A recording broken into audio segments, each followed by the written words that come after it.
আসসালামু আলাইকুম সম্মানিত মাছ চাষি ভাইয়েরা। তো আমাদের কাছে দেখতে পারতেছেন শিং মাছের পোনা রয়েছে। এই মাছগুলো আমরা কাটাই জাল দিয়ে সুন্দরভাবে পুরুষ মাছগুলো বের করে দিয়ে মহিলা মাছগুলো রেখে আমরা বিক্রি করে দিচ্ছি।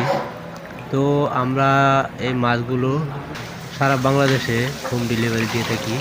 এখানে আমরা 1 লক্ষ শিং মাছের পোনা আজকে আমরা গোপালগঞ্জ নিয়ে যাচ্ছি। তো এই মাছগুলো সবগুলো হচ্ছে মহিলা মাছ, এক সাইজের মাছ এগুলো দেখেন। তো এই মাছ থেকে আমরা পুরুষ যে মাছগুলো আছে এই মাছগুলো আমরা বের করে রেখে যাচ্ছি। দেখেন কাটাই জাল দিয়ে সুন্দরভাবে ছেঁকে আমরা মাছগুলো হোম ডেলিভারি দিচ্ছি। তো এই মাছগুলো আপনারা যারা নিতে চান তো আমাদের সাথে যোগাযোগ করুন, চ্যানেলটিকে সাবস্ক্রাইব করে রাখুন। সবাইকে আসসালামু আলাইকুম।